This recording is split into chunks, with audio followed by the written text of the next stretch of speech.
Shalom.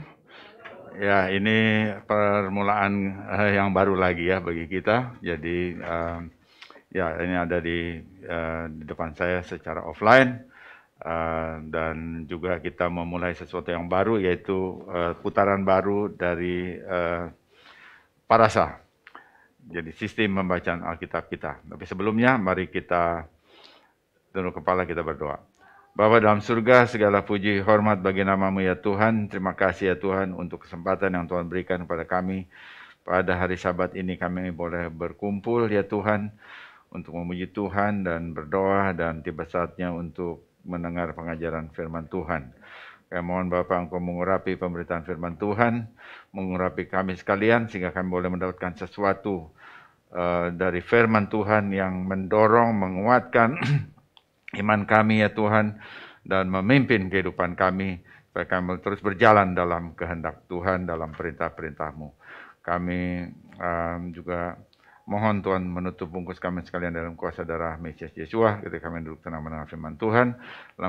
Lengkapi kami juga setelah kami mendengar, kami juga boleh menyampaikan kebenaran itu kepada banyak orang, sehingga mereka juga boleh hidup dalam kebenaran firman Tuhan. Terima kasih Bapak. Di dalam nama Mesias Yesua kami berdoa. Saya akan membacakan berkat pembelajaran Torah. Baru ata Adonai Eloheinu melech haolam asher kidishanu b'mitzvotav v'tzivanu la'asok b'divrei Torah. Diberkatilah Engkau junjungan Tuhan kami, Raja semesta alam, yang menguduskan kami dengan perintah-perintah-Mu dan memerintahkan kami mempelajari kata-kata Torah. Amin. Ya, baik Bapak Ibu, kita akan lihat Parasa Bereshit. Tadi sudah dibaca oleh Jerry ya, beberapa ayat dalam bahasa Ibrani, bahasa Indonesia. Bereshit artinya pada mulanya, in the beginning, Kejadian 1 ayat 1 ayat dan sampai 6, pasal 6 ayat 8. Saya beri judul ini, Hikmat Menciptakan Langit dan Bumi.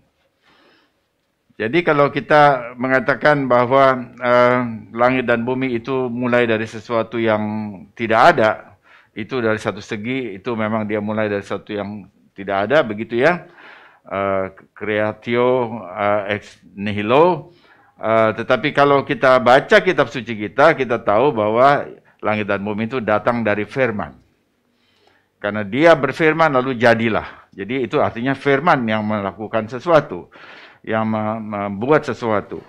Tapi di dalam judul ini saya menunjukkan bahwa firman itu dia tidak keluar itu dengan sembarangan. Di dalam firman itu ada hikmat. Karena itu adalah hikmat yang menciptakan langit dan bumi. Jadi di dalam firman itu ada hikmat, dan aspeknya yang sedang mau dibahas adalah hikmat menciptakan langit dan bumi. Ya, seperti biasa ada beberapa bagian yang saya bahas. Kita mulai bagian pertama, Mesias dari awal hingga akhir. Yaitu bagian yang pertama, kita baca Kejadian 1 ayat 1. Pada mulanya Elohim menciptakan langit dan bumi. Bereshit bara Elohim haaretz ve'et hashamayim. Ada 7 kata Ibrani di dalam Kejadian 1 ayat 1, yaitu Torah, bagian Torah yang pertama. Jadi huruf pertama, barangkali udah mulai bisa ditayangkan itu ya. Huruf pertama dari Torah ya juga huruf pertama dari Alkitab adalah huruf Bet. Kalau bisa ditayangkan di situ bagus ya. Saya dikasih sana kalau bisa ya. Ya udah bisa ya. Jadi ada huruf Bet di sana. Jadi huruf Bet itu adalah huruf kedua dalam ayat Ibrani. Lalu para rabi ini dia bertanya ya. Ini mesti yang lihat bahasa Ibrani baru dia bisa bertanya. Kalau dia baca bahasa Inggris, baca bahasa Indonesia, bahasa Arab, saudara nggak akan tanya. Jadi kita bisa melihat di situ bahwa orang yang pegang nasa Ibrani, dia pikirannya lebih berkembang. Kalau dalam hubungan dengan Alkitab ya. Saya ini bicara tentunya dalam konteks Alkitab. Orang yang bisa lihat huruf Ibrani, pikirannya lebih berkembang. Saya mengencourage saudara, supaya saudara belajar bahasa Ibrani. Ya, saya dulu juga nggak bisa apa-apa. Berapa tahun yang lalu, Waduh, saya bilang kalau dikasih bahasa Ibrani, itu Rabbi Sapira yang pertama menantang saya, you mesti belajar bahasa Ibrani. Aduh, apaan itu? Saya lihat, barangkali saya bisa lihat huruf-hurufnya, tapi waktu itu juga ada interlinear Bible, itu bisa juga, ya, tetapi nggak bisa bahasanya, nggak ngerti itu semuanya. Tapi akhirnya setelah memberikan waktu, memberikan tenaga, lalu mulai bisa baca, ya, belum ahli. Oke. Karena itu di sini balik sini bahwa Rabi bertanya karena dia lihat huruf dalam bahasa Ibrani. Lalu dia tanya, kenapa Tuhan menciptakan langit dan bumi itu dengan huruf kedua dari abjad Ibrani? Kenapa bukan dari alef? Kenapa bukan dari abjad pertama? Karena bukankah sebagian besar nama Tuhan itu ditulis dengan huruf alef? Misalnya Elohim. Itu artinya Tuhan atau juga sesembahan. Alef, Lamed, He, Yud, Mem, Alef. Kenapa enggak? Karena Tuhan yang menciptakan, Tuhan juga mulai dengan huruf Alef. Kemudian Adonai, Tuhan pemilik artinya dalam bahasa Ibrani. Alef, Dalet, Nun, Yud, Adonai. Jadi Adon Olam itu juga pakai Alef, penguasa alam semesta. El Shaddai, Tuhan Maha Kuasa, Alef juga. Kenapa waktu dia mulai menulis kitab sucinya untuk diberikan kepada manusia, dia pakai huruf Bet? Kenapa bukan Alef?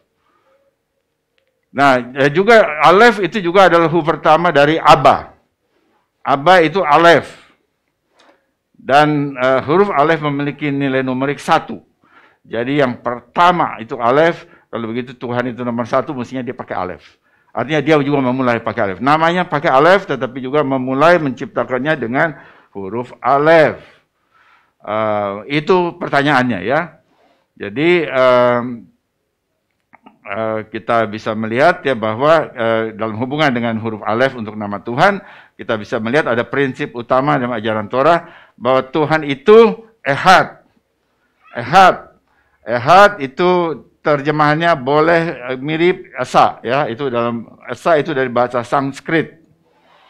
Sedangkan Ehad itu bahasa Ibrani, ya. Jadi kalau kita mau lihat konsep Esa itu seperti apa, jangan cari di bahasa Sanskerta. Cari dalam bahasa Ibrani karena originalnya Ehad itu dalam bahasa Ibrani. Bukan juga dalam pakai bahasa Inggris. Jadi debat-debat teologis yang kesana kemari, ya, nggak pakai kata Ehad itu udah buang-buang waktu dan nggak perlu gubris sama yang begitu. Dimanapun juga, pakai lingkaran apapun juga mau dibahasnya ya. Jadi harus dengan pengertian Ehad karena itu yang ditetapkan oleh Tuhan. Tuhan pakai bahasa itu dalam Ulangan 6 ayat 4. Lalu sekarang mengapa Torah dimulai dengan huruf Bet? Huruf Bet itu huruf kedua dan bukan alef huruf pertama.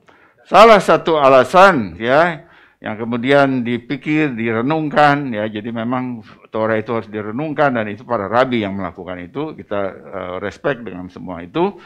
Jadi huruf Bet itu adalah huruf pertama untuk kata berkat. Karena di dalam bahasa Ibrani itu pakai perkataan berakah. Berakah. Ya, jadi huruf Bet. Jadi kalau begitu ini menunjukkan bahwa waktu Tuhan menciptakan langit dan bumi, maka dia ingin memberkati. Dia mau kasih berkat. Langit dan bumi itu jadi berkat. Dan bukan sebaliknya. Ya, tapi dia ingin memberi berkat. Nah, sekali lagi ada satu aspek dalam perkataan alef, dalam huruf alef. Alef juga adalah huruf pertama dari kata arirah. Dan arirah itu artinya kutuk, kutukan. Jadi kalau begitu Tuhan betul-betul pilih ya, ini luar biasa ya. Bahwa Tuhan betul-betul pilih dia bagaimana dia mulai. Dia ingin memberkati dan bukan memberikan kutuk kepada manusia. Tuhan menciptakan dunia untuk memberkati, bukan untuk mengutuki. Jadi kita bisa tahu, dari ini saja kita sudah lihat bahwa Tuhan itu adalah Tuhan yang memberkati. Bukan Tuhan yang mengutuki. Kalaupun nanti di dalam Torah ada yang seperti itu karena akibat dari manusia yang dilatih untuk memilih mana yang baik. Jadi Musa mengatakan, kuhadapkan kepadaku berkat dan kutuk, tapi pilihlah berkat. Kepadamu kuhadapkan hidup dan kematian, tapi pilihlah kehidupan. Jadi itu menunjukkan ada satu prinsip lagi, bahwa prinsip free will, pilihan bebas. Tuhan jelas sekali di dalam Alkitab itu memberikan pilihan bebas. Nanti barangkali kita bisa sampai ke sana, tapi itu menunjukkan bahwa ada satu prinsip yang Tuhan berikan, yaitu pilihan bebas. Nah, sekarang bagaimana kita memakai pilihan bebas itu untuk mengikuti kehendak Tuhan. Jadi kalaupun kita mengikuti kehendak Tuhan, Tuhan ingin itu dengan keputusan. Bukan karena terpaksa, bukan karena disetel seperti boneka. Tidak ada seperti itu. Setiap kita yang memilih garis kehidupan kita masing-masing, mau sesuai atau tidak sesuai dengan kehendak Tuhan, itu adalah pilihan kita. Dan akibat pilihan kita itu, maka kita perlu bertanggung jawab untuk setiap pilihan yang kita lakukan. Nah, ini kan sesuatu yang bagus. Orangnya diajarin tanggung jawab, orangnya diajari memilih dengan bebas, bukan tertekan. Itu semua ada dalam prinsip Alkitab. Nah, kita lihat lagi bahwa sekali lagi bahwa huruf Ibrani atau bahasa Ibrani itu dia mempunyai banyak sekali faset, banyak sekali aspek ya.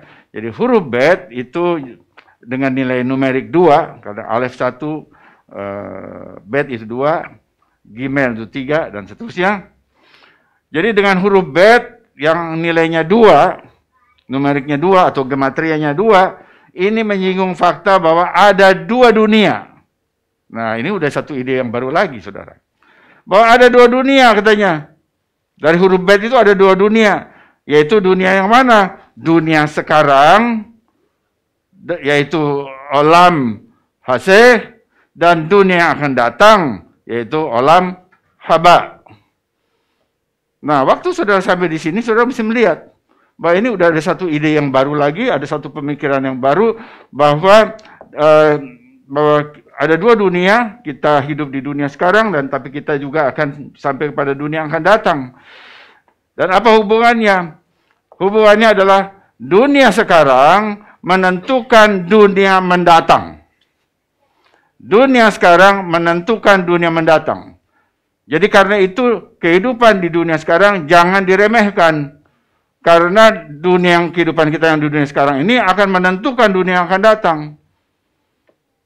Tetapi di pihak yang lain, saudara bisa lihat ini dari angle yang berbeda, kita juga tidak bisa memprioritaskan dunia yang akan datang, lalu meremehkan kehidupan yang sekarang hanya untuk urusan dunia yang akan datang.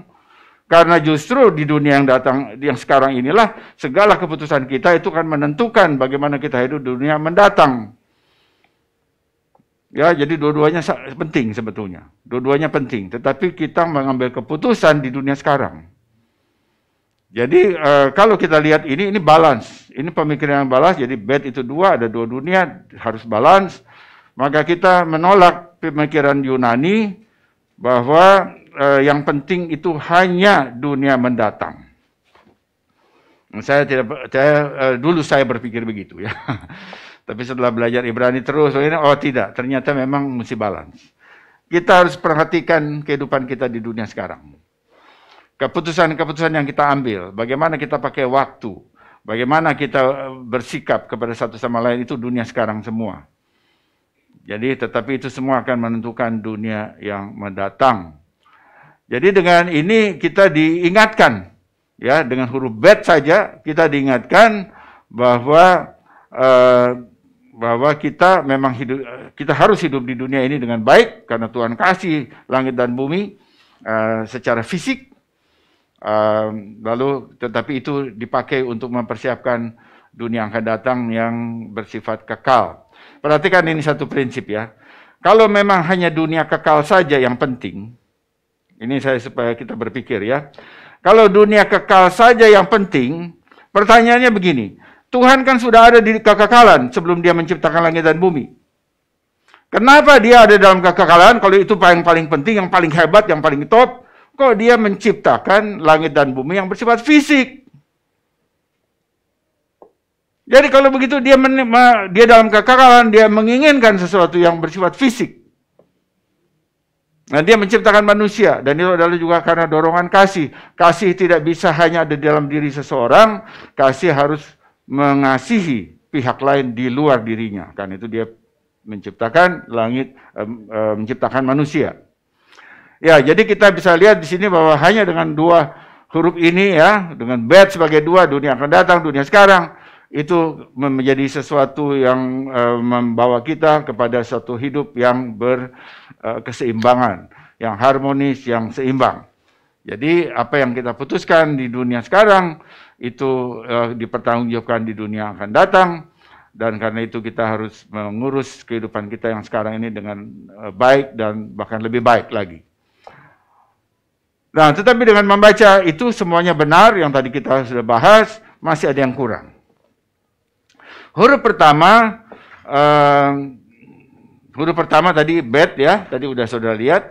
Nah, sekarang kita lihat bahwa kitab suci kita ini dibuka dengan Kejadian dan ditutup dengan Wahyu.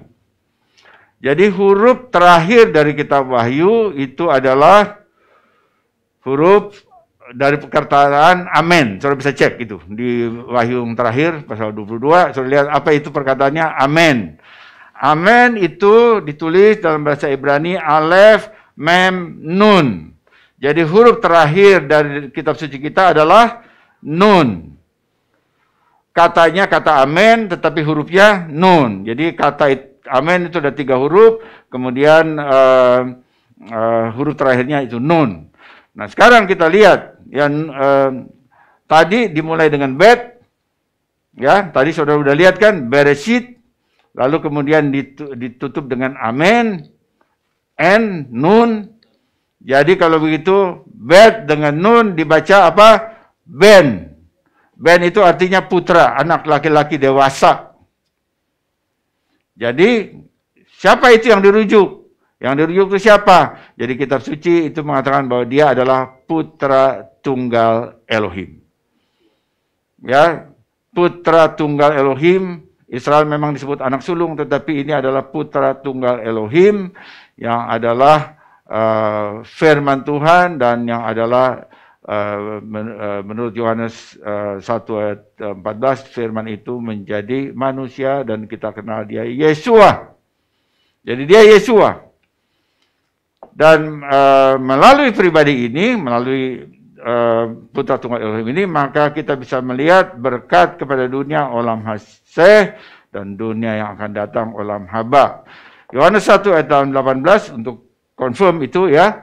Yohanes 1 ayat 18 mengatakan tidak seorang pun yang pernah melihat Elohim, tetapi anak tunggal Elohim, haben hayahid Elohim, yang ada di pangkuan Bapa, dialah yang menyatakannya.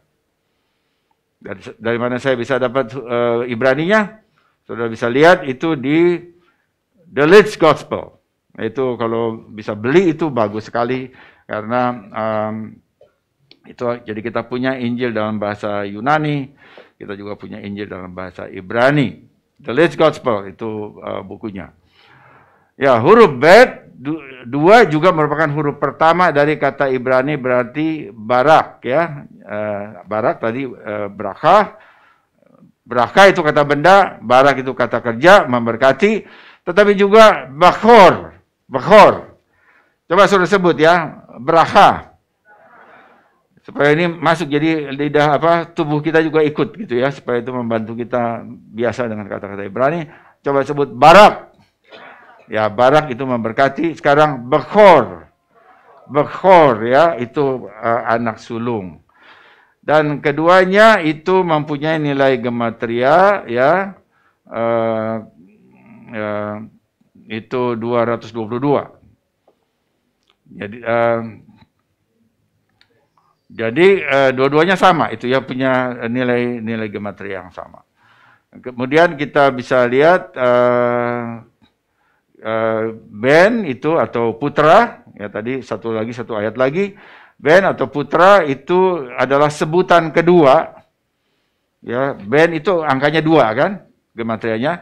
Dan itu kalau dilihat apa yang dikatakan oleh Yesus dalam Matius 28 ayat 19, baptislah mereka dalam nama Bapa, nomor 1, Putra 2, dan Roh Kudus 3. Jadi Ben itu ada pada posisi 2. Sama, angkanya itu juga 2, gematrianya 2, dan dia ada pada posisi 2 dalam sebutan Bapa, Putra, dan Roh Kudus. Saya hanya memakai itu, saya tidak memakai Tritunggal, karena itu istilahnya tidak ada dalam Alkitab, tapi Matius 28:19 mengatakan, Bapa, Anak, atau Bapa, Putra, Roh Kudus. Jadi kita bisa melihat itu ada di dalam ayat-ayat ya, bahwa Ben itu juga ada sesuatu yang punya signifikan di dalam ayat-ayat yang lain. Oke, jadi semuanya itu ya merujuk kepada firman. Firman. Jadi kita bisa melihat bahwa Mesias, sejak tadi kita bahas itu, Mesias ada di dalam minggu penciptaan. Oke, itu yang pertama. Kemudian yang kedua, Mesias putra sulung.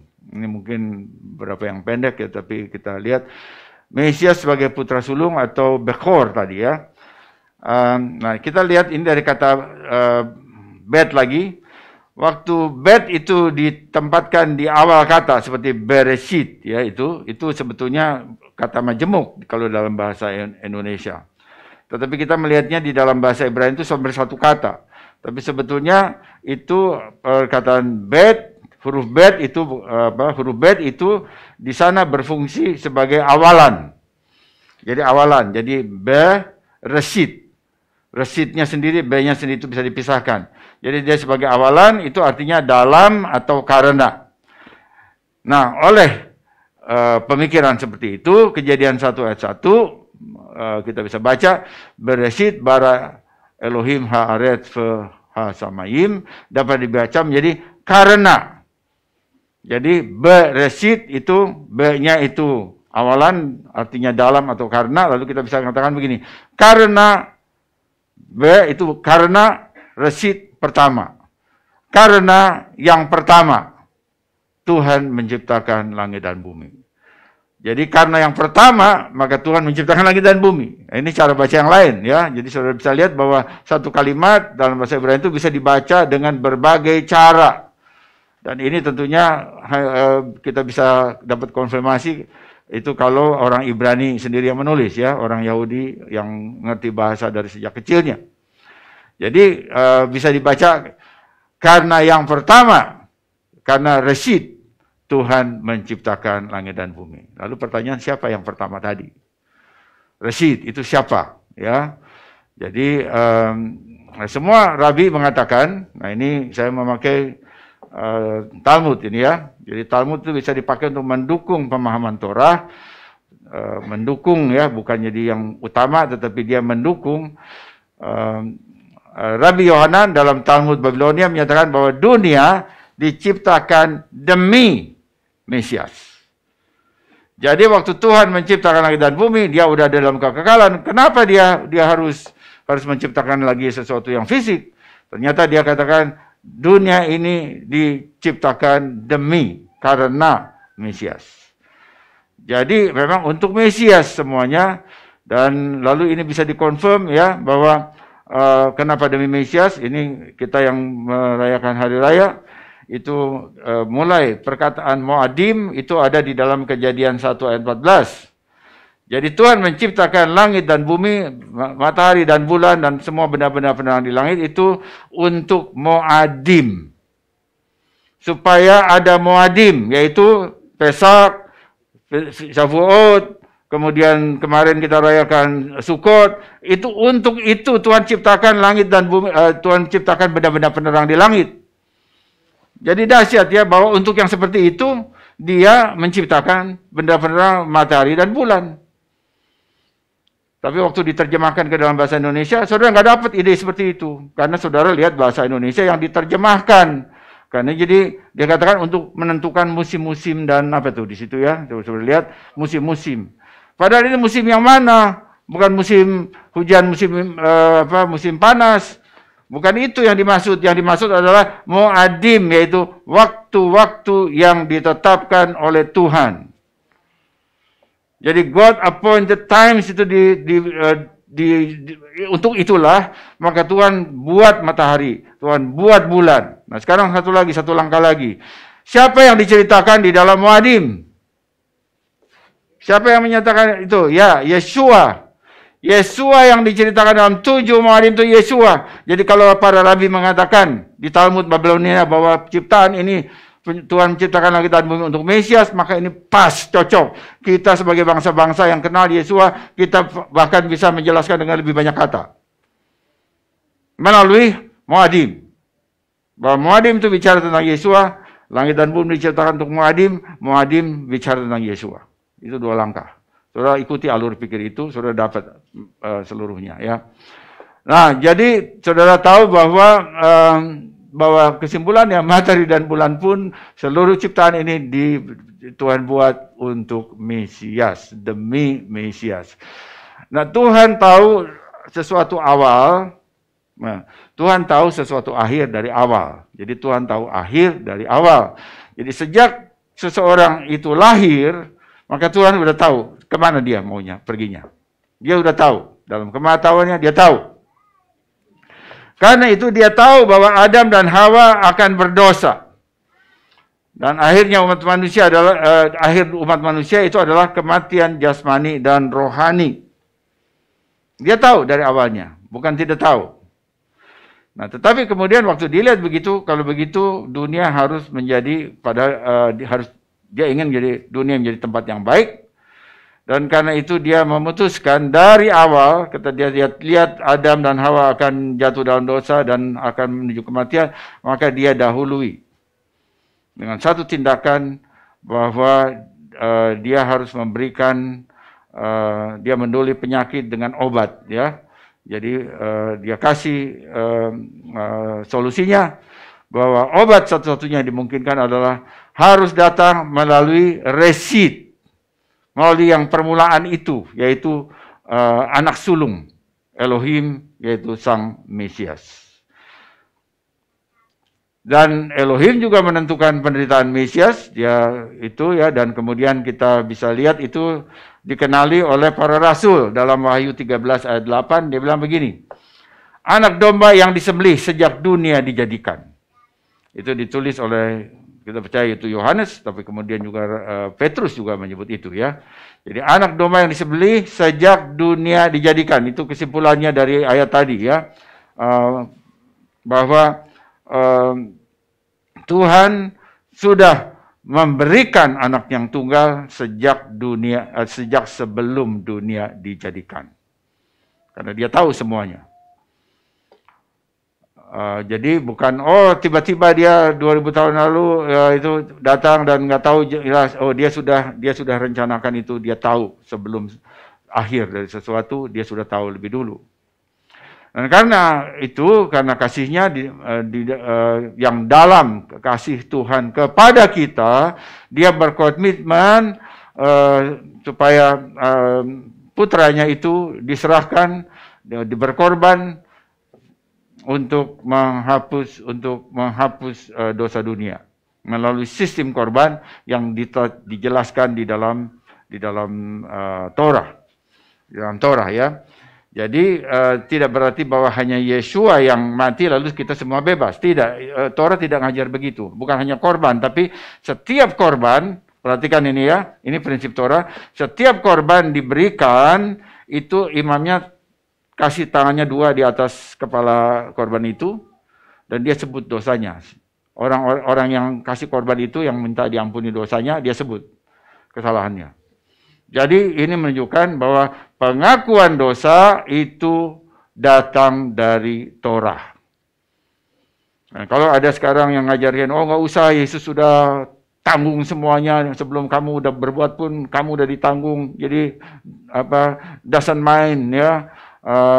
Itu ajaran hyper grace. Saya melihat ini betul-betul Greek thinking orientation. Itu dari Greka, bukan dari Ibrani itu, cara berpikir begitu. Kalaupun orang yang khotbah, dia bisa nyinggung-nyinggung bahasa Ibrani. Saudara perhatikan itu ya. Kalaupun dia pakai gaya-gaya bahasa Ibrani, tetapi kalau alur pikirnya bukan seperti itu, dia bukan dari Torah. Sekarang banyak yang bisa begitu. Oke, kita lihat ini ditulis oleh Rabbi Shaul di dalam tadi bahwa Reshit itu anak sulung ya, Reshit dan Bekor itu ditulis di dalam Kolose 1 ayat 18 sampai 20 saya baca untuk saudara, ia adalah terlebih dahulu dari segala sesuatu, reshit itu, dari segala sesuatu, dan segala sesuatu ada di dalam dia, itu ayat 17, ayat 18-nya, dialah kepala dari tubuh, yaitu yang sulung. Yang sulung tadi apa? Bekor. Yang pertama bangkit dari antara orang mati, sehingga ia yang lebih utama dari segala sesuatu. Karena seluruh kepenuhan Elohim berkenan, diam di dalam dia, dan oleh dialah dia memperdamaikan segala sesuatu dengan dirinya, baik yang ada di bumi maupun yang ada di surga, sesudah ia mengadakan perdamaian oleh darah salib Mesias. Wow, ini luar biasa ini. Ini hikmat luar biasa ini. Dari reshit, Bechor, sampai salib. Ya, pengorbanan Yesus, dia hubungkan hanya dalam waktu, kalau kita baca kurang dari 1 menit barangkali. Hanya dalam 1 menit saja dia udah hubungkan semuanya itu. Jadi ayat ini menghubungkan permulaan itu reshit dengan Mesias sebagai anak sulung, Bekor, dan kematiannya. Demi menebus, menghapuskan dosa dunia. Tuhan menciptakan dunia karena reshit, Yesua sang Mesias yang disebut Adam kedua. Adam pertamanya tetap Adam yang fisik. Adam kedua itu yang Adam yang rohani. Dia juga disebut buah sulung, yaitu buah sulung bagi ciptaan baru, buah sulung bagi kebangkitan. Nah, itu bagian yang kedua, ya. Sekarang bagian yang ketiga. Saya ada cukup banyak ini ya. Saya merasa bahwa ini singkat-singkat, tetapi ini waktu dijelaskan ini agak ambil waktu juga ya. Yang ketiga adalah hikmat sebagai pelaku atau agent dari penciptaan. Ini barangkali sesuatu yang perlu kita tahu, ya. Jadi masih ada lagi cara lain membaca Bereshit pada mulanya dalam Kejadian 1 ayat 1, ya. Kita sudah lihat ini dengan kata yang sama di approach dalam bahasa Ibrani-nya bermacam-macam. Jadi saya melihat kalau kita mulai belajar Torah dari perspektif Ibrani, lalu ini luar biasa banget ini Torah ini. Torah ini luar biasa banget. Dahsyat banget gitu ya. Dan kita rasa kecil. Terus terang saya bilang, waduh kapasitas pikiran saya nggak nyampe nih yang begini-begini. Karena itu mesti dipelajari bertahun-tahun terus. Karena dalam satu waktu nggak bisa kita dapat masukan dalam pikiran kita dalam satu waktu. Terus menerus. Dan itu pun belum cukup barangkali. Nah, huruf bet yang ditaruh di awal pada kata reshit, jadi bereshit, dapat juga berarti melalui. Seperti dalam melalui yang pertama Tuhan menciptakan langit dan bumi. Kalau tadi karena kan, ini kata melalui, itu dapat dibaca begitu. Jadi bacaan melalui yang pertama, melalui reshit, Tuhan menciptakan langit dan bumi, ini menyatakan bahwa, karena pakai perkataan melalui, bahwa reshit itu adalah sebagai agent. Melalui reshit, melalui dia, Tuhan menciptakan langit dan bumi. Kalau gitu dia jadi agentnya, jadi pelakunya.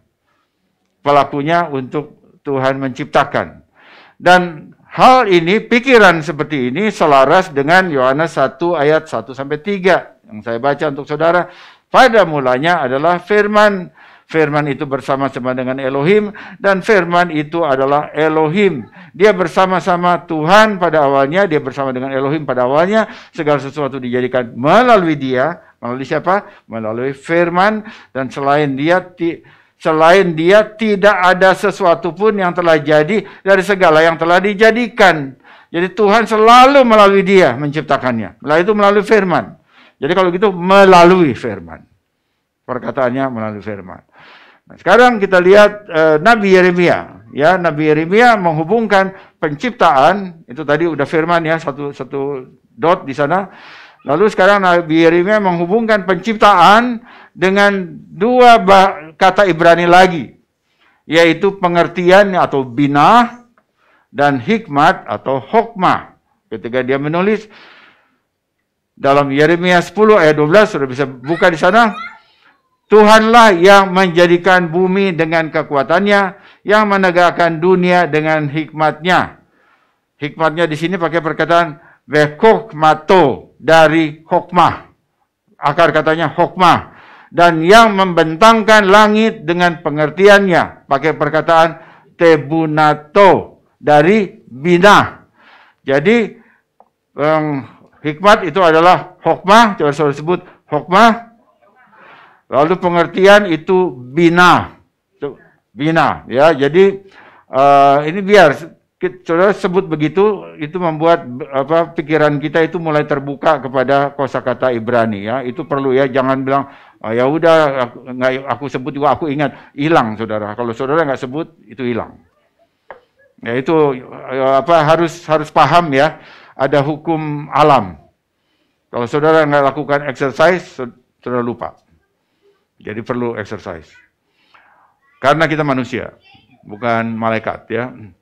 Nah, dalam pemikiran Yahudi, hikmat terdiri dari dua aspek. Jadi hikmat itu mempunyai dua aspek. Aspek vertikal dan aspek horizontal. Jadi aspek vertikal melihat kepada Elohim, yaitu Bapa kita di surga. Jadi kita butuh komunikasi pribadi dengan dia. Itu hikmat, itu dibina dengan komunikasi vertikal dengan Tuhan. Supaya kita karena dia sumber hikmatnya, kalau kita komunikasi dengan dia, kita tentunya akan mendapatkan hikmatnya. Nah itu kita bisa melihat, itu ditulis di dalam Lukas 2 ayat 52. Lukas 2 ayat 52 tentang Yesua, makin bertambah besar dan bertambah hikmatnya dan besarnya, dan makin dikasihi oleh Elohim dan manusia. Jadi dia itu membina, dia bertambah hikmatnya itu dalam dua dimensi, ya, hikmat yang berhubungan dengan Bapa di surga, Elohim, dan hikmat yang berhubungan dengan manusia. Nah, ini menunjukkan bahwa Yesua dalam usianya dia meningkat, makin lama makin dewasa, dia mempertahankan komunikasi dengan Bapaknya. Itu nggak ditulis, ya, secara gimana. Tetapi ada beberapa spot kita bilang bahwa Yesua berdoa. Ada banyak sekali. Kalau bisa lihat bahwa dia pertahankan hubungan dengan Bapaknya, dan ini artinya kita juga harus mempertahankan hubungan kita dengan Bapa di surga kalau kita mau dapat hikmat. Gimana doa saudara setiap hari? Apakah saudara kasih waktu untuk berdiam diri di hadapan Bapa surgawi? Setiap hari kasih waktunya. Jangan doa cuma makan aja, doa ini, tapi ada satu hari, satu periode yang tidak terputus. Mungkin 20 menit, mungkin setengah jam saudara lakukan itu. Atau mungkin kalau itu bisa 10 menit masing-masing. Tetapi ada satu periode yang saudara kasih di depan, berdiam diri di depan ada Tuhan, dan kita berdoa, kita memuji dia, dan banyak kali dalam keadaan seperti itu dia balik respon sama saudara, ya, bagi kita, sehingga kita bisa ingat sesuatu yang tadinya nggak ada di pikirannya waktu berdoa, tiba-tiba muncul gitu. Itu dia jawab, itu artinya, ya. Saudara harus peka sama yang begitu. Kita harus begitu. Kita memakai dua bahasa Ibrani yang dibaca, tapi saya tidak mau menghilangkan waktu doa saya yang tanpa bacaan. Aku ada di depan hadirat dia yang roh. Dua-duanya seimbang. Nah, sekali lagi tadi bed, ya. Bed itu dua, jadi seimbang antara apa yang kita bisa ingat, kita bisa baca, oke.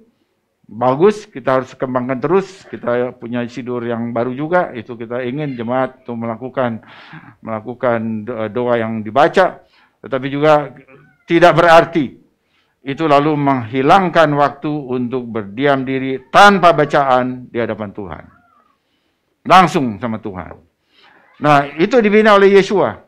Saya percaya waktu dia doa ini, dia nggak pakai mana buku sidur. Yesua tanya, saya percaya bahwa dia komunikasi langsung sama Bapa.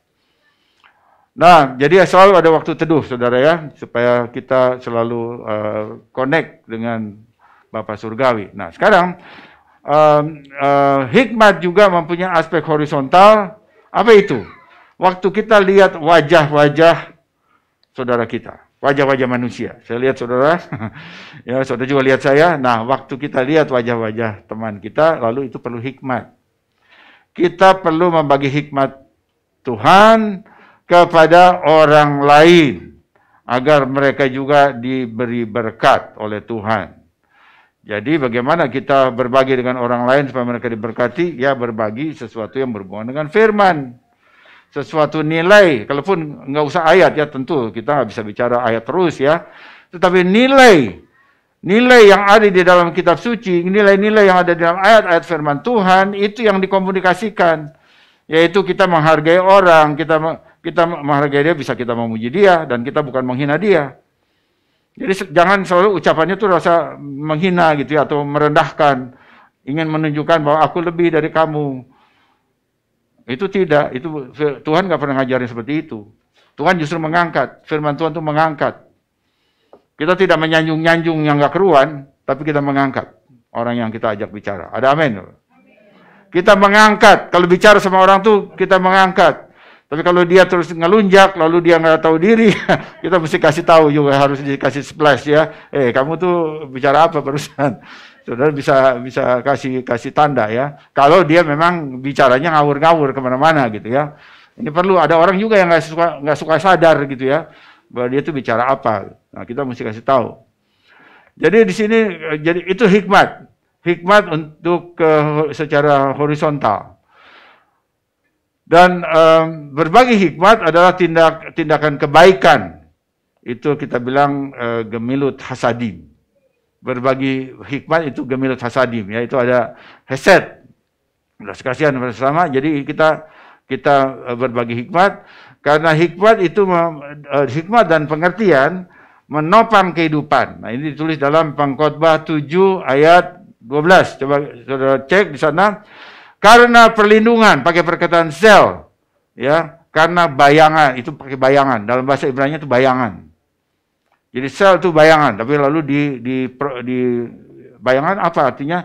Bayangan itu melindungi, saudara. Bahwa Tuhan itu, kita juga diciptakan sebagai bayangan dari Tuhan, toh. Kita sel itu pakai perkataan selem.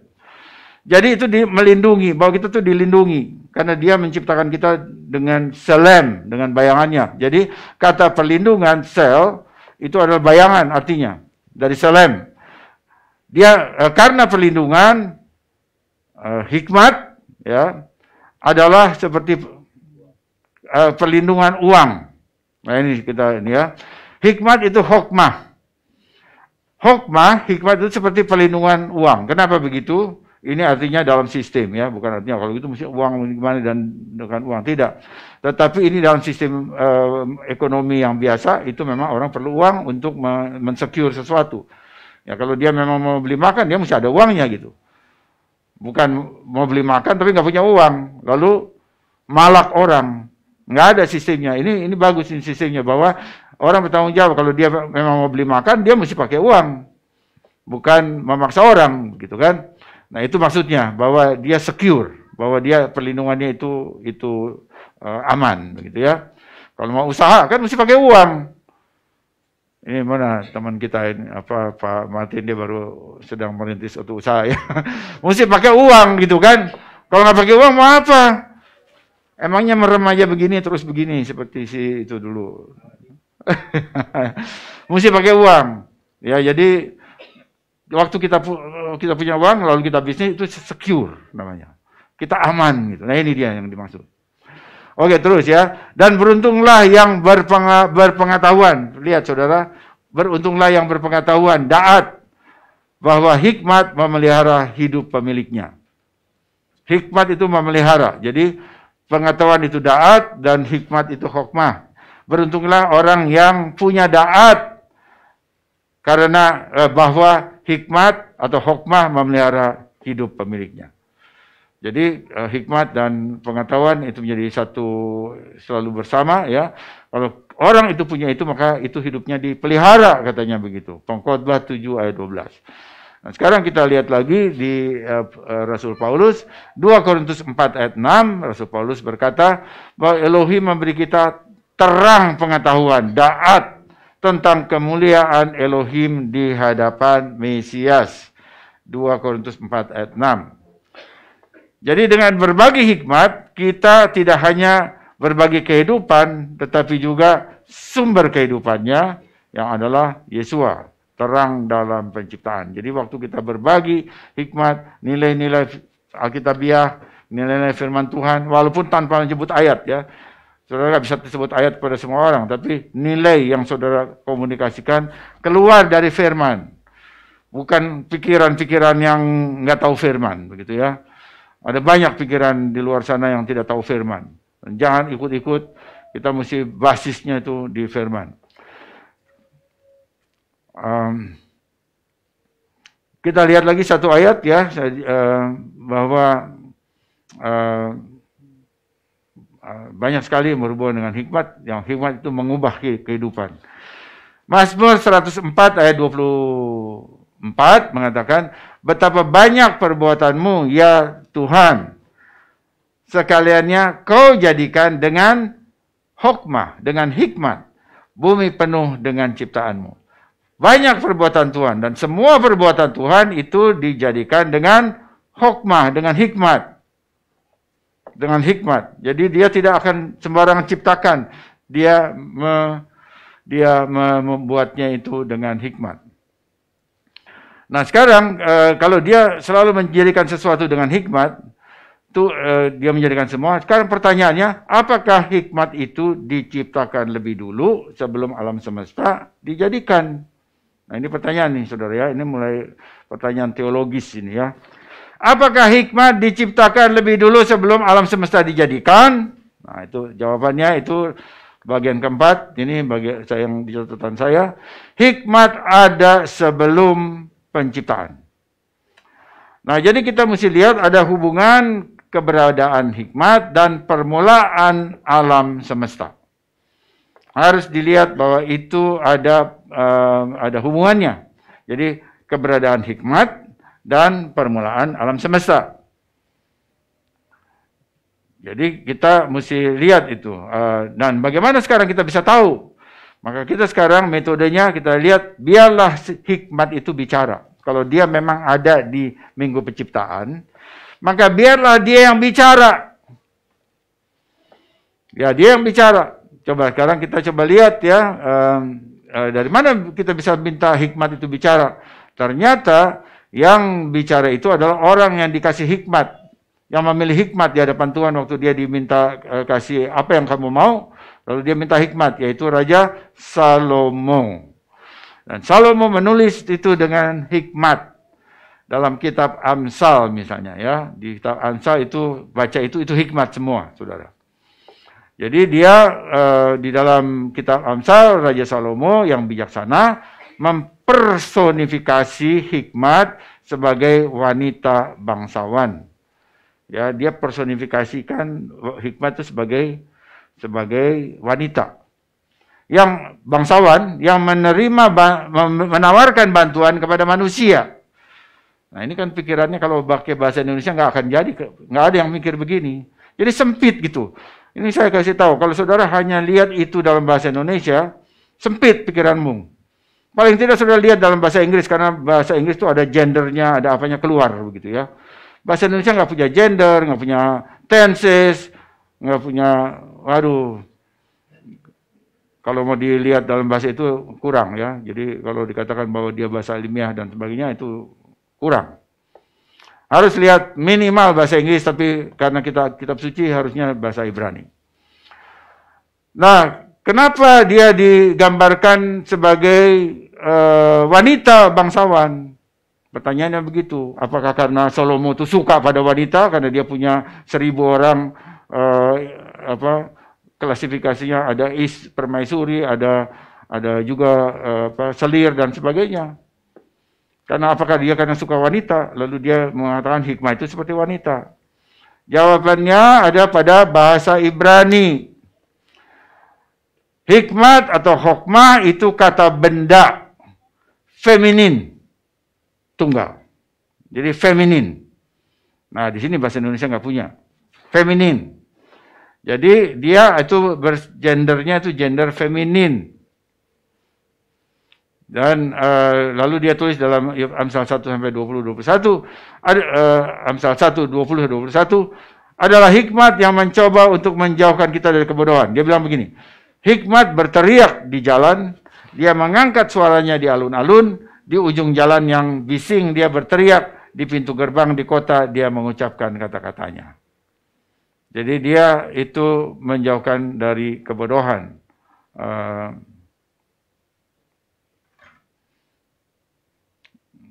Dia berteriak untuk itu, dia menyampaikan hal itu ya. Nah, di tepi jalan. Nah, kemudian kita lihat lagi ayat yang lain dalam Amsal 7 ayat 4. Salomo mengatakan hikmat itu seperti saudara perempuannya. Jadi perempuan lagi ya. Salomo juga mempersonifikasi hikmat sebagai istri yang cakap, yang lebih berharga dari permata. Amsal 31 ayat 10, setiap sahabat kita baca ini, itu adalah memang istri. Kalau kita pakai dalam satu pengertian, itu adalah istri, yaitu istri kita, ya masing-masing, ya saudara baca itu. Tapi kalau kita baca dalam konteksnya, kitab itu dia bicara tentang hikmat. Jadi dia itu sedang bicara bahwa hikmat itu seperti istri yang cakap, yang selalu memberikan dukungan kepada suaminya, yaitu kepada orang yang bersama dengan dia atau memiliki dia. Dia memandang hikmat sebagai perempuan dan memberikan suara perempuan kepadanya. Jadi itu kita bisa melihat itu dari mana dia bisa dapat. Karena dia lihat bahasa Ibrani, dan dalam bahasa Ibraninya hokmah itu bersifat, itu adalah kata benda feminin. Tetapi juga ini juga ada dalam bahasa Yunani. Yunani juga feminin. Bahasa Yunani juga punya gender, dia juga punya numerik itu nilai ya, jadi itu bisa. Kemudian ini satu ayat yang ini ya, yang apa namanya, yang penting untuk kita ya. Ya Pak, terima kasih Pak Yusak. Ya betul.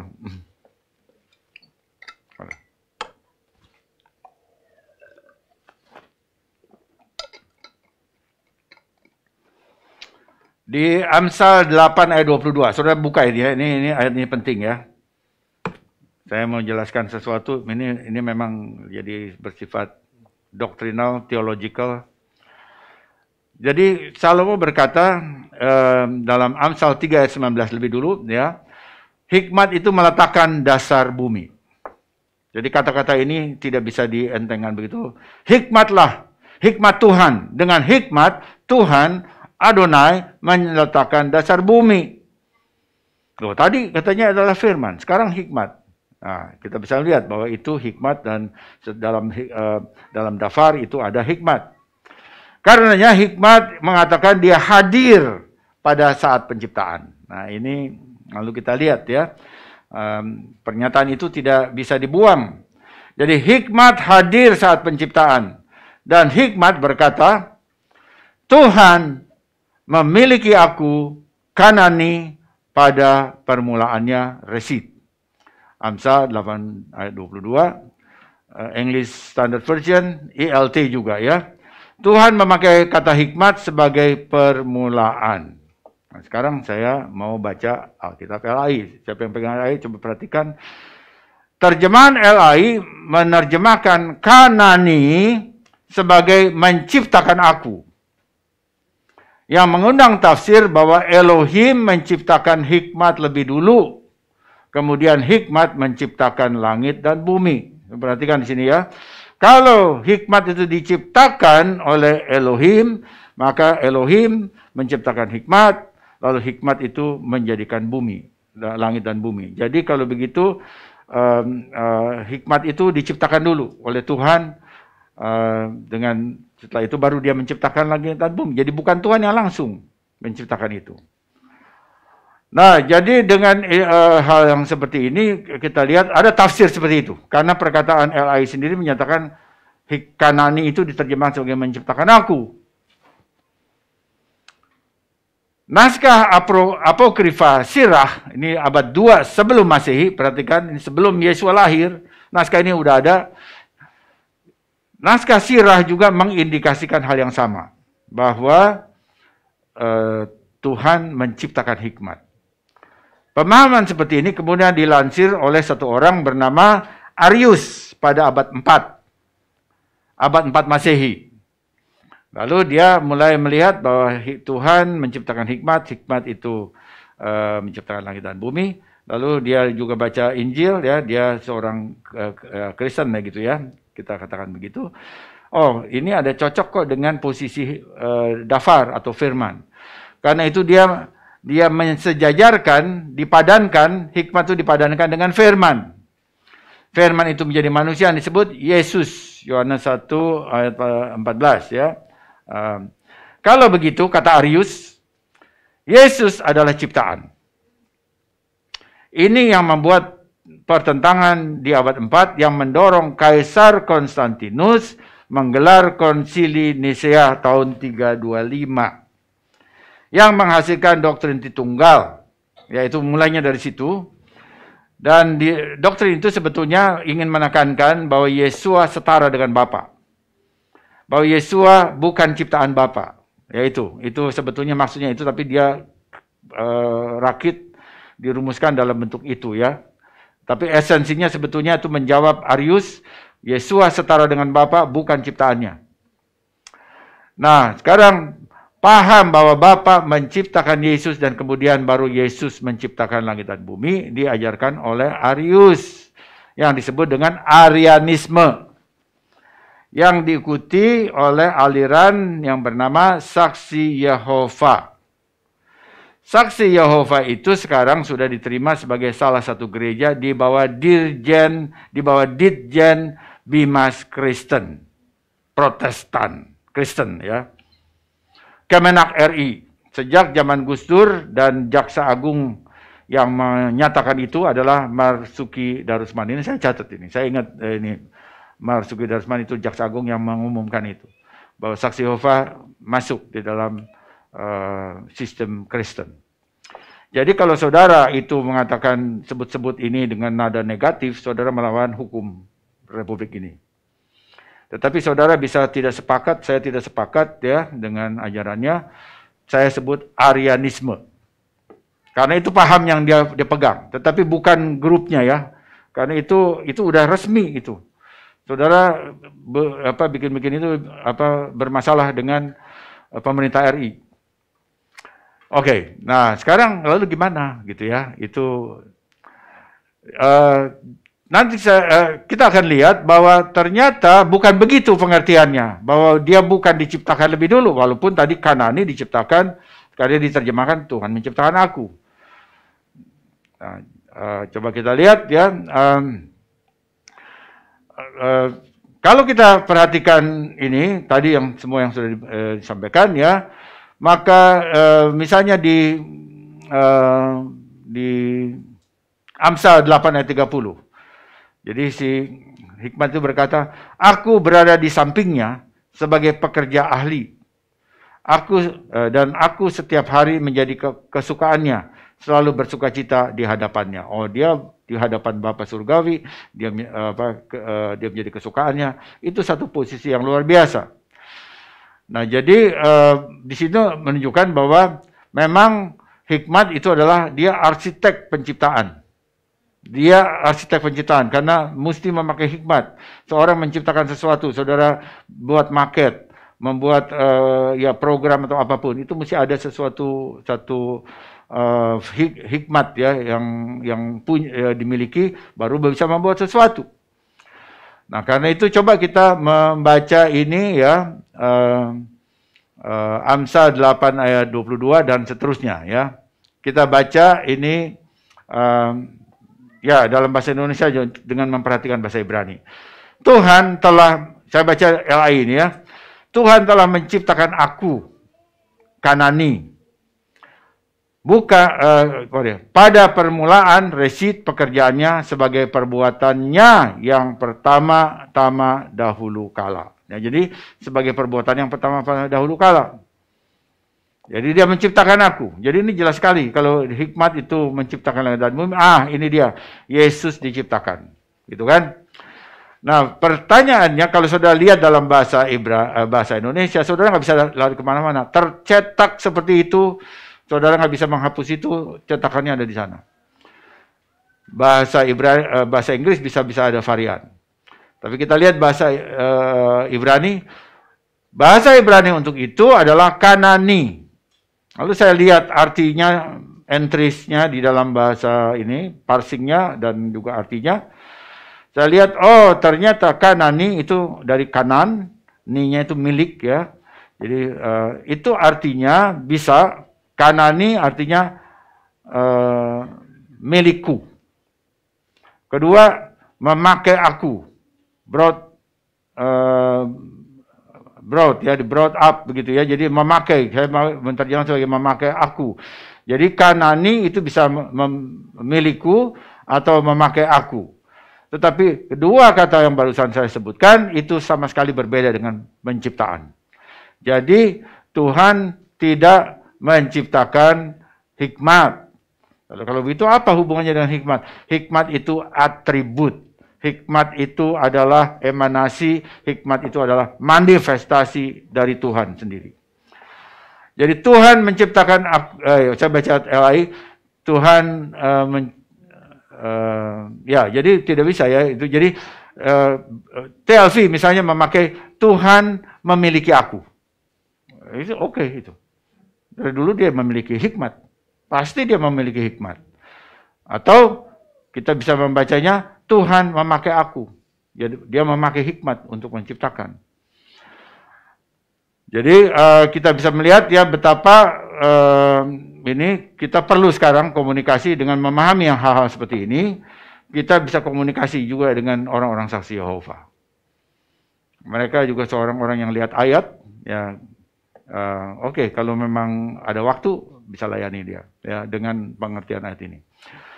Lalu kita baca terus ya, Amsal 8 ayat 23, sudah pada zaman dahulu aku dibentuk. Ini pakai perkataan nisakti, spread, itu sebenarnya tersebar. Sejak zaman dahulu kala, sejak zaman purbakala aku tersebar pada mula pertama sebelum bumi ada. Ya, jadi bukan dibentuk itu ya, tapi nisakti. Kemudian ayat 24, sebelum air samudra raya aku ada, aku telah lahir. Pakai perkataan kolalti, brought forth, ada bersama. Ya, tadi yang juga ini, brought forth, ya, ada bersama. Sebelum ada sumber-sumber yang syarat dengan air. Sebelum air samudra raya, aku ada bersama. Sebelum ada sumber-sumber yang syarat dengan air. Jadi dia ada bersama dengan Bapa Surgawi. Sebelum ada semuanya itu. Amsal 8:25, sebelum gunung-gunung tertanam dan lebih dahulu daripada bukit-bukit aku telah lahir.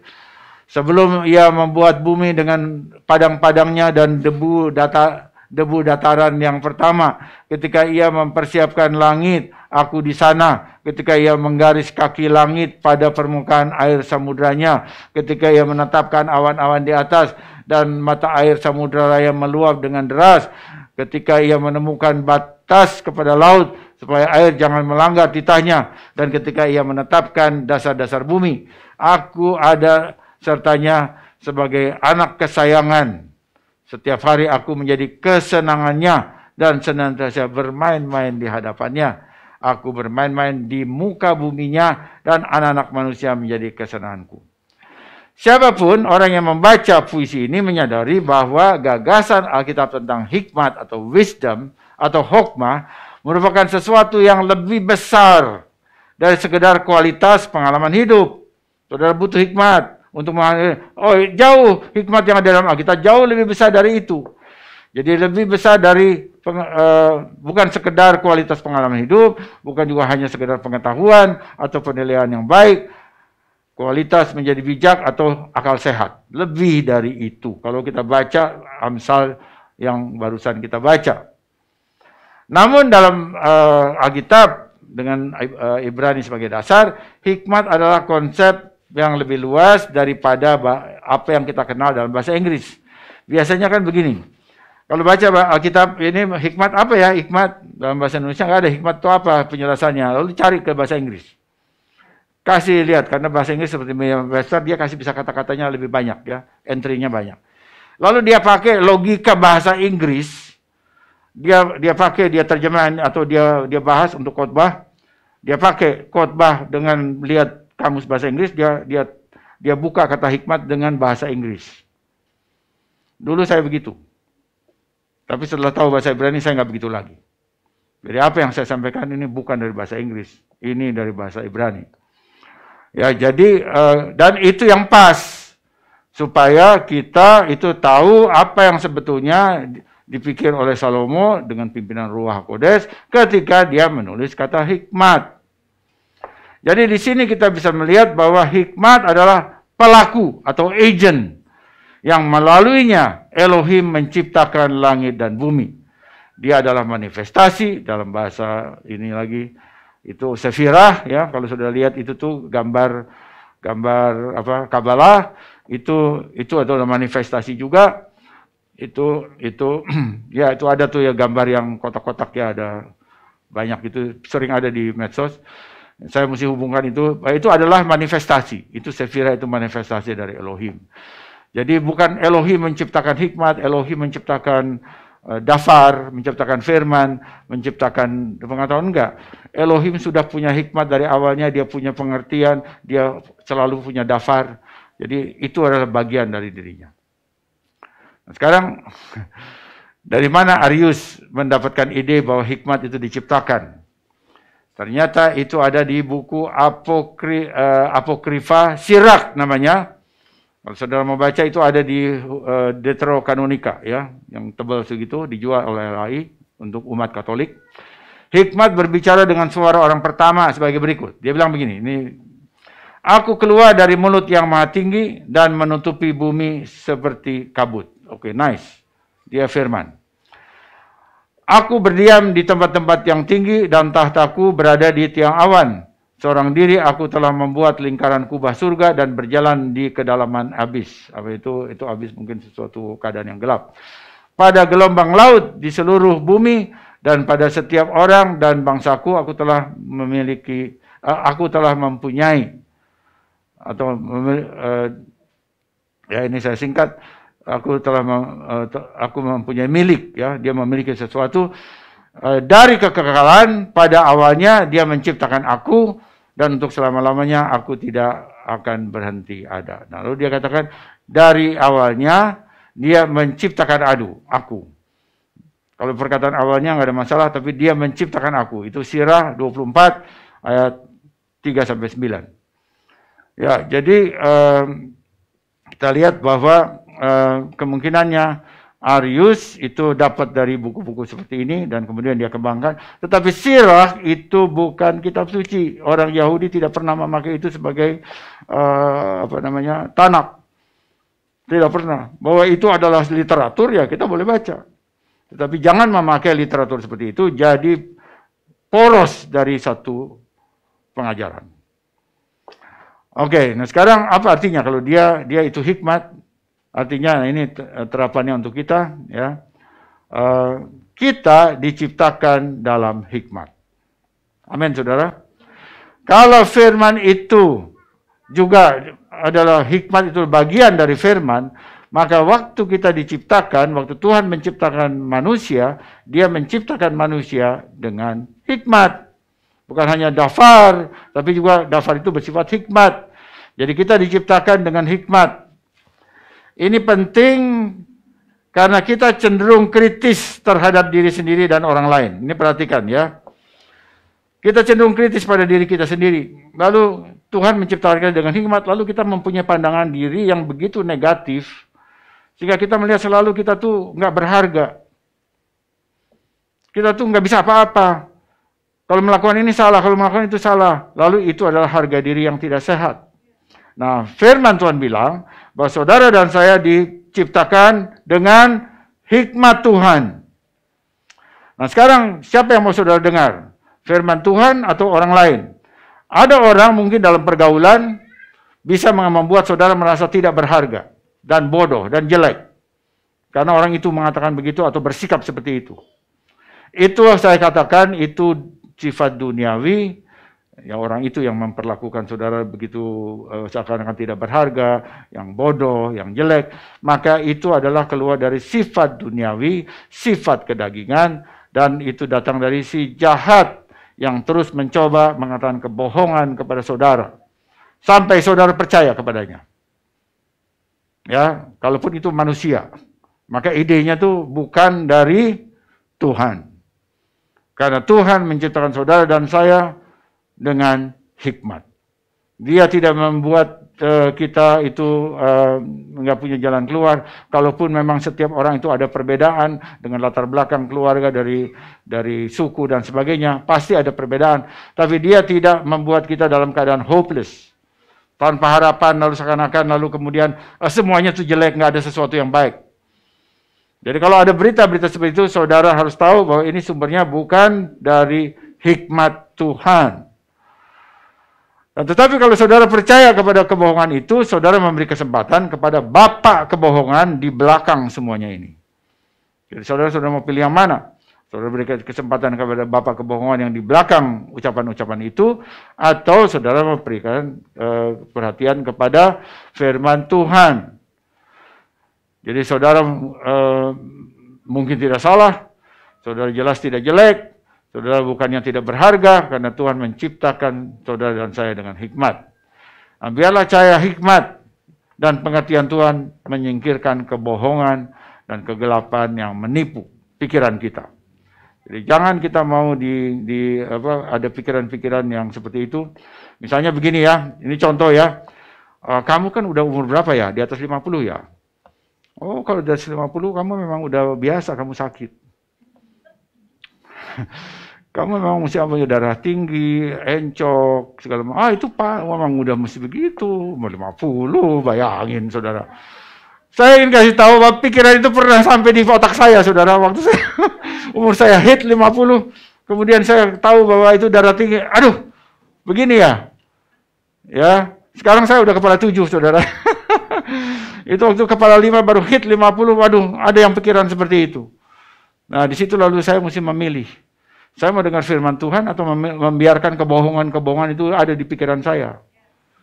Saya mau melihat hikmat Tuhan atau bukan hikmat itu, duniawi, pikiran yang tidak berdasar apapun. Dan saya kemudian ya saya ke dokter, lalu dokter bilang begini, ini untuk pengembangan kita ya sama-sama ya. Oh Pak, kalau memang ini memang darah tinggi begini, itu mesti minum obat. Harus teratur, disiplin, dia bilang gitu ya. Dan minum terus. Tadinya saya oke, dokter gitu, dia bilang gitu. Lalu saya ada satu saat, oh ini udah enak nih. Saya berhenti, saudara, obatnya. Padahal dia bilang minum terus, disiplin gitu kan, tiap hari gitu maksudnya. Saya bilang, oh enggak, saya nggak mau tergantung pada obat gitu kan. Ada pikiran seperti itu.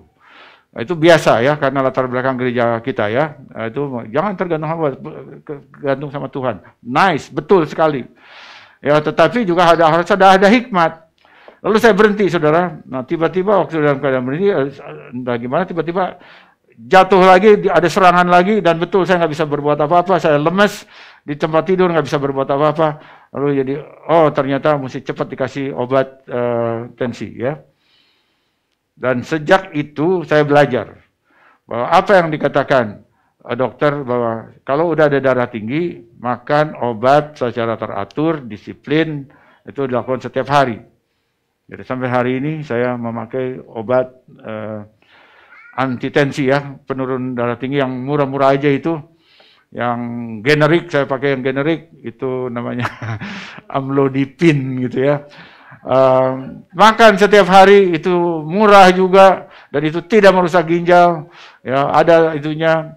Jadi dan ternyata Tuhan dengan hal itu dengan disiplin, kita berdoa juga, saya bisa melayani Tuhan, saya bisa berkhotbah tiap minggu, saya juga ada acara-acara yang lain, banyak sekali yang saya kerjakan, tapi Tuhan jaga ya.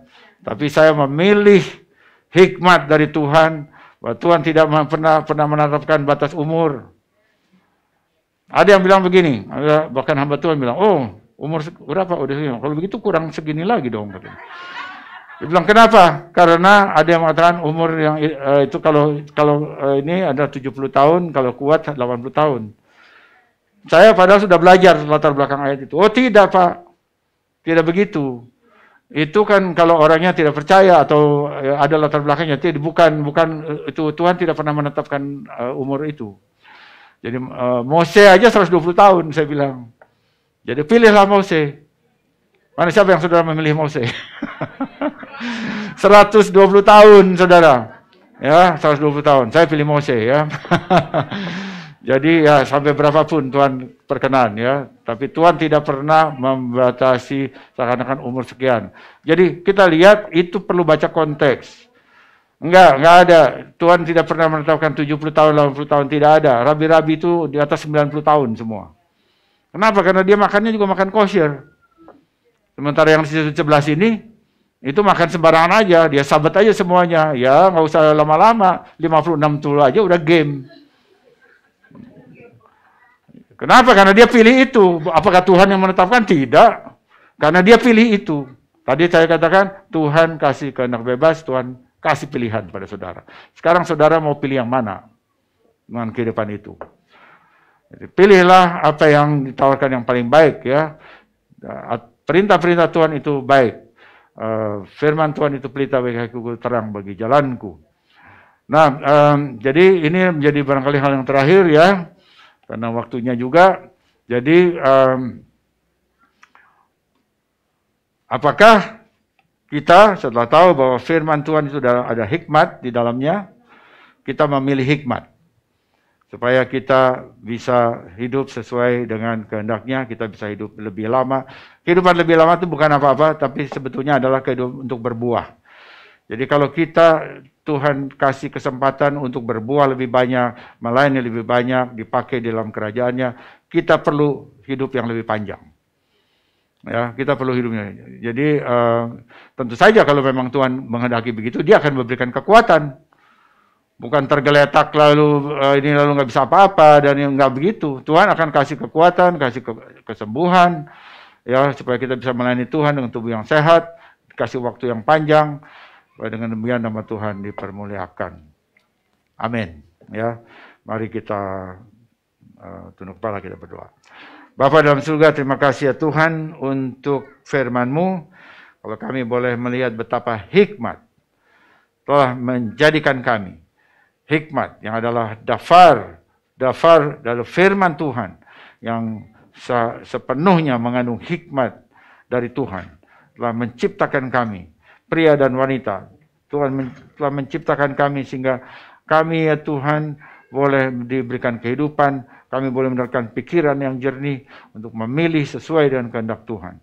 Kami mohon Bapa, Ruah Kodes menolong kami untuk terus hidup, memilih hikmat ya Tuhan, dan menjauhkan segala kebodohan yang ditawarkan oleh dunia ini. Dalam segala hal, dalam kehidupan pribadi, dalam kehidupan keluarga, dalam kehidupan umat. Kami menjauhkan semua kebodohan itu dan memilih hikmat Tuhan yang ada di dalam firman Tuhan, di dalam Yesus Masiah. Kami mohon Ruah Kodes akan melanjutkan firman ini dalam hati kami masing-masing. Di dalam nama Yesus Yesus kami berdoa dan mengucapkan syukur. Amin.